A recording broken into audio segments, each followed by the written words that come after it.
Okay, so last week I posted on LinkedIn about one time that I helped a friend evaluate paid social agencies. And the post got fired up with all sorts of comments from other D2C brand founders that had lived the same kind of like super awkward experience. So I decided that today I will be sharing with you the actual 5 questions that I asked on that call that helped my friend understand whether he was talking to a good potential partner or not. My name is Rooster and I'm a fractional CMO consultant. The last 9 years, I've worked as a performance marketing manager for 9-figure D2C brands, and I've founded and sold 2 agencies. So when it comes to evaluating them, I know a thing or two myself. So back to that day. My friend has a CPG brand earning about $3 million in yearly revenue. And he asked me if I could listen in on a Zoom call with a new marketing agency that he was considering to hire. So I go into the Zoom call, and honestly, like being transparent, the agency owner, I mean, he sounded good, he looked good, knew all the right words. He sounded very polished, great sales deck, everything was good. We even went through a couple of really well put together case studies, and they were quite impressive. He basically had my friend convinced, and he would have convinced me too, until I started asking some questions. These 5 questions always help me diagnose whether a partner is the right one, and you can grab the same principles and translate them to any partner, not just marketing agencies. So question number 1, can you show us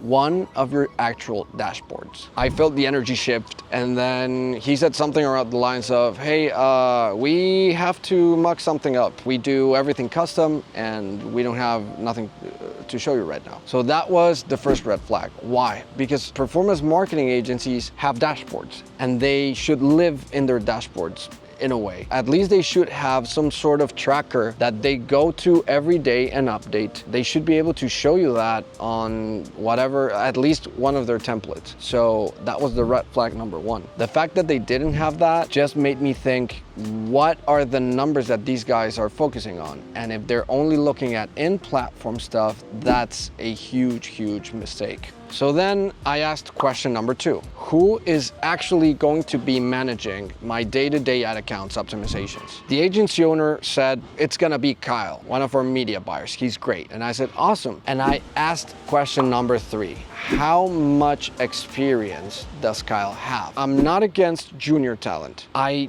totally understand that A players can grasp in 2 years what the rest of the professional community can achieve in 5, right? So that does exist. But at 20% of ad spend, you should know exactly who's touching your ad account. And it turns out it was a junior media buyer. So 8 months of experience for 20% ad spend.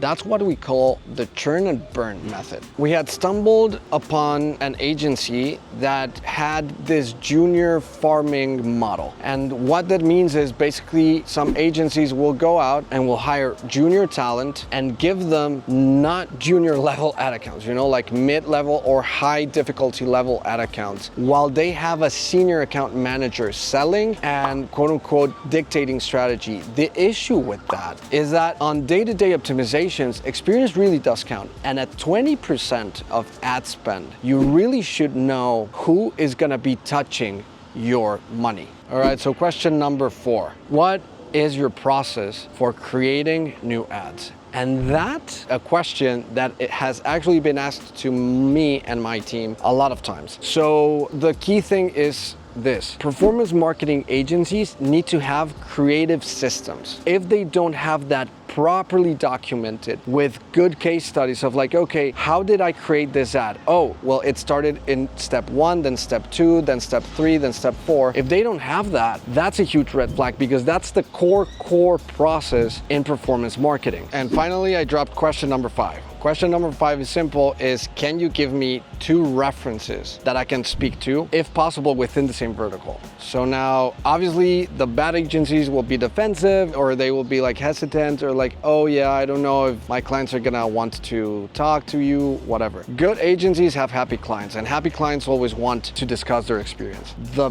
cream of the crop agencies, what I've found, they will often even say things like, yes, and can we have some references from your your end. The best agencies are so few, and they know it sometimes, and they cross-check with other agencies, is this a good client? So I think this is a fantastic thing. I even started implementing this after one of the comments here. When I start working with a new brand and they ask for references, I give them, but I also ask for a mutual reference check, right? Which I think is a really, really cool way of like making sure that we really are the right fit. Look, there are fantastic agencies that you can work with and you're gonna thrive with them as a partner because they work in the right way. They care about their clients and they have great work ethic and they are skilled professionals. The quality ones, like the sort of agency you would find in a group like the Foxwell Founders Group, is sadly the exception, not the norm. But they can be found if you ask the right questions. So next time that you're considering bringing on a new partner as any type of agency as a partner, ask them these 5 questions and make sure